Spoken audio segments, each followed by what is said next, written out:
Buenos pegues y buena escalada para todos. Bienvenidos a este programa, el programa de los escaladores y para los escaladores. Aquí es donde vamos a hablar de todo lo que concierne a ese deporte tan bonito que tanto nos apasiona y que todos tenemos en común, la escalada. Comenzamos.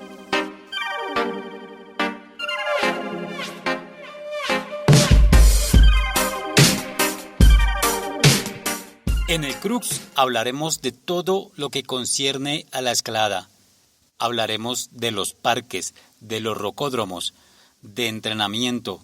Haremos un especial con las rutas más duras del país, de Colombia, y hablaremos de quienes han logrado encadenarlas.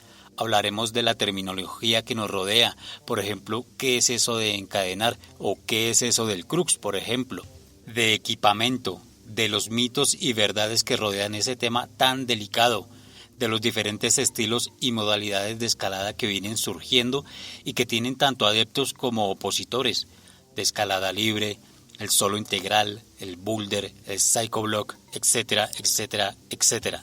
Y por supuesto también de las mujeres que no se quedan atrás, como Alex Pucho, como Ashima Shiraishi, como Sasaji Julian, como Margot Ace, que se encadenó hace muy poco el primer 9A más femenino. Recordemos que en febrero de 2017 logró encadenar la mítica Rambla en España. También vamos a poner el ojo en esa nueva generación de jóvenes que vienen sobrepasando todos los límites, que vienen rompiendo récords y sobrepasando las expectativas. En fin, vamos a hablar de cuánto se nos ocurra porque hay mucha tela por cortar y para eso, por supuesto, tendremos invitados expertos en cada tema que nos ayuden a hilar un poquito más delgado y nos ayuden a despejar muchas dudas.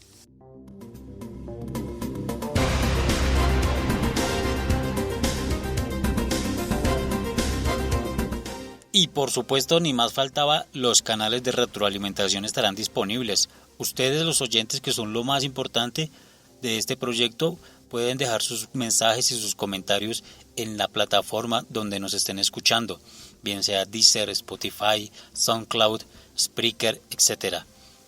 Además, en Instagram y en Twitter nos encuentran como @elcruxpodcast y a mí, Víctor David, me encuentran como @vidagofra. También pueden seguir todo nuestro contenido en nuestro fanpage El Crux en Facebook.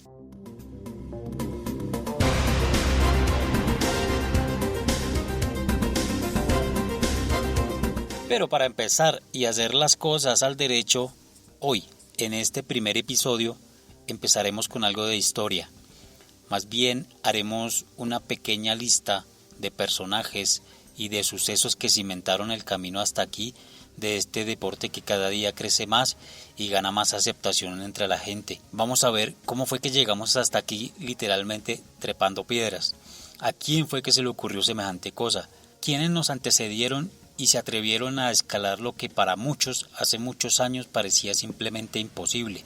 ¿Cómo fue que esa vaina de la escalada surgió? Pues bueno, muy seguramente lo que conocemos hoy como escalada o como montañismo para los primeros hombres supuso no otra cosa que el mero acto de emigrar de un lugar a otro, de explorar lugares inhóspitos con climas hostiles en busca de asentamiento seguro y alimento que garantizara pues su supervivencia, ¿no?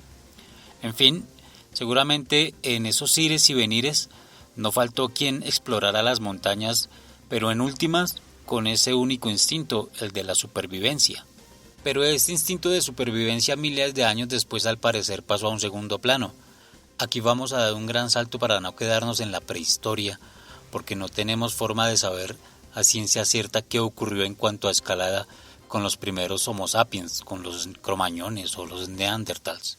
Y nos vamos hasta lo que se conoció como la época dorada de la escalada entre 1786 y hasta finales del siglo XIX, protagonizada por grandes figuras del montañismo como Gabriel Packard y Jacques Balmat. Pues fue en ese preciso año, en 1786, que estos dos hombres alcanzaron la cumbre del Mont Blanc, la cumbre más alta del macizo de los Alpes, con 4.810 metros de altura en la Europa central. Con motivaciones meramente científicas, esto es, la geología, la botánica y la geografía, incentivados además del sentido de la aventura por una cuantiosa recompensa ofrecida por un señor llamado Horace Benedict de Saussure, a quien le interesaba abrirse camino para explorar aquellos inhóspitos lugares. Aunque no faltó seguramente quien se aventurara a buscar las cumbres más altas en busca de la mera fama, el reconocimiento y la exaltación del público aristocrático de la época. Cabe resaltar que ya años atrás, es decir, en 1775, en 1779, incluso en 1783, además de Packard, otros alpinistas ya habían hecho varios intentos fallidos por alcanzar la cumbre del Mont Blanc, tomando cada uno en cada expedición rutas distintas. Pero fue ese ascenso, el del 8 de agosto de 1786, por Gabriel Packard y Jacques Balmat, al que se le consideró el nacimiento del alpinismo. Hoy en día, quien tenga la fortuna de caminar por Chamonix se va a encontrar en la plaza central con un monumento de dos personajes mirando hacia el Mont Blanc. Pues bien, estos dos personajes que aparecen en esa figura son Gabriel Packard y Jacques Balmat, a quien se les hizo este reconocimiento por haber alcanzado en esa época semejante hazaña. Fue tan importante esta hazaña en ese tiempo que les valió ese monumento, ese homenaje.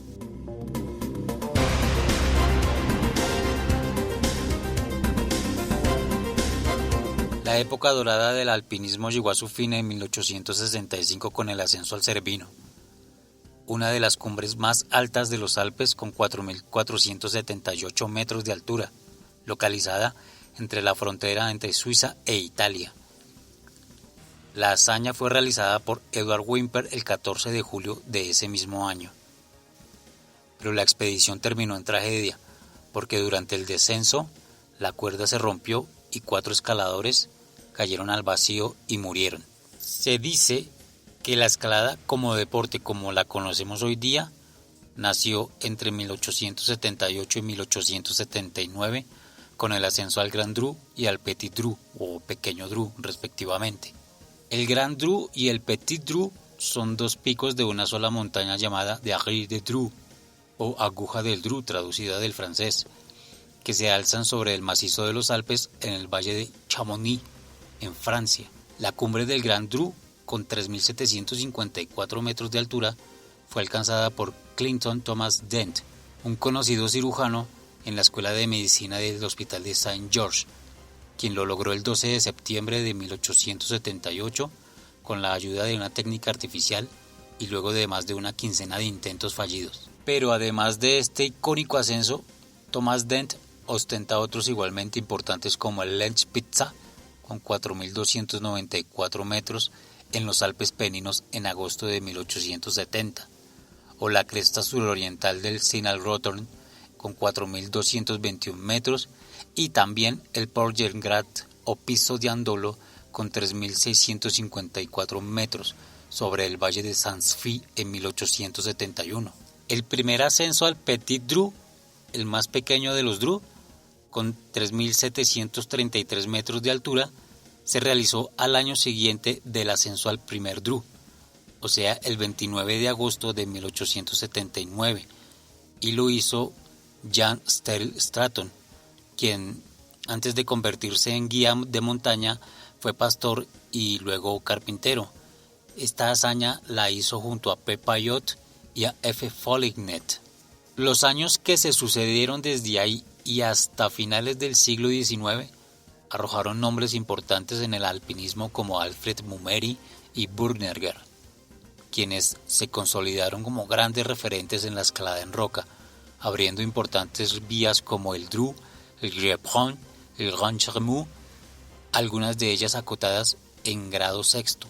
De este tema de la acotación también vamos a hablar porque es un tema que genera discusión y trataremos de entender los diferentes sistemas de cotación o graduación que se proponen en el mundo.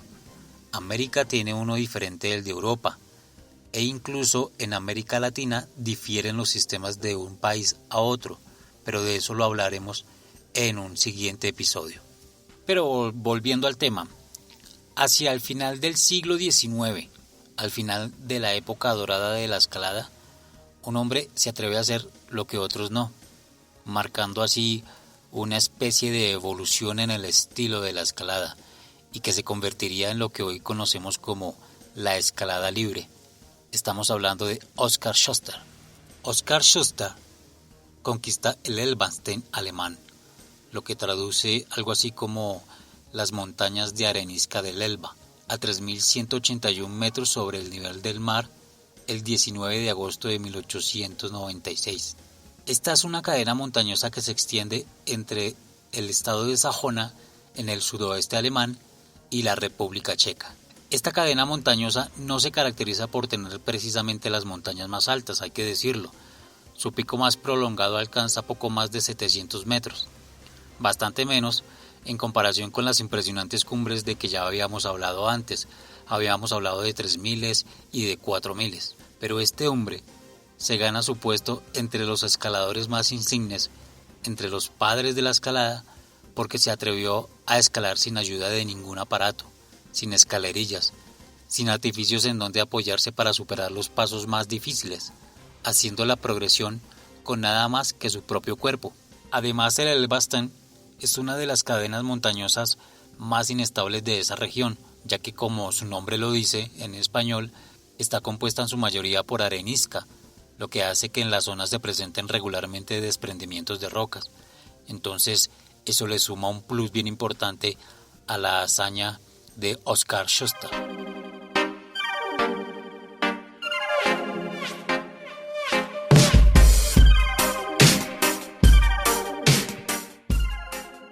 Para principios del siglo XX aparecen nombres de igual importancia que en el siglo anterior.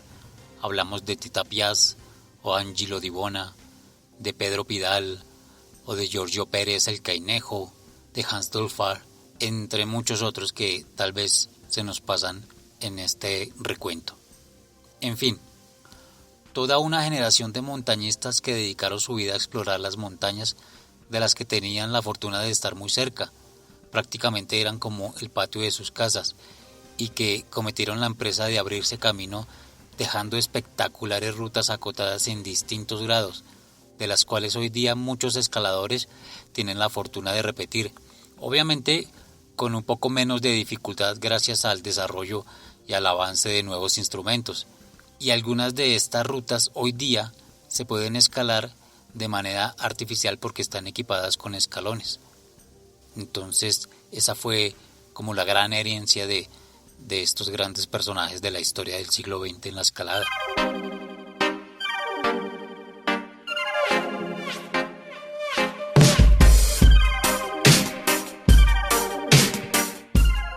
Solo voy a mencionar la empresa de unos cuantos, sin demeritar obviamente la enorme labor de aquellos que se me pasen. Recuerden que estamos hablando de principios del siglo XX. Giovanni Battista Piaz, más conocido como Tita Piaz, se destacó por una carrera vertiginosa en el montañismo, puesto que la inició a la corta edad de 20 años. A partir de ahí, abrió aproximadamente 50 rutas de escalada. Escaló 8 picos en 7 horas, empezando desde el lado oeste del pico Grusendat y terminando con la Torre del Ego en Italia, su tierra. A este hombre se le conoce como el demonio de las Dolomitas, porque en su haber tiene la escalada más difícil, la escalada más celebrada, la escalada más peligrosa y la escalada más rápida. El Campanile Basso, con una altura de 2.883 metros de altura, y la Torre Winkler con 2.800 metros con un grado 4 más. Este hombre escaló las dos en un mismo día, la primera por la mañana y la segunda por la tarde. Desafortunadamente, Tita Piaz fallecería en un accidente de motocicleta a los 69 años de edad. Por su parte, Angelo Di Bona se destacó por ser un alpinista más instintivo. Se dice que no acostumbraba a hacer un estudio previo de la montaña antes de emprender una expedición, por lo que confiaba más en su instinto montañero. Eso lo diferenció de muchos otros escaladores. Su estilo purista de la escalada se vio reflejado en la apertura de más de 70 rutas a lo largo y ancho de Europa, en las que muchas veces sobrepasaba el grado quinto, a las que se les conoce hoy como las vías Di Bona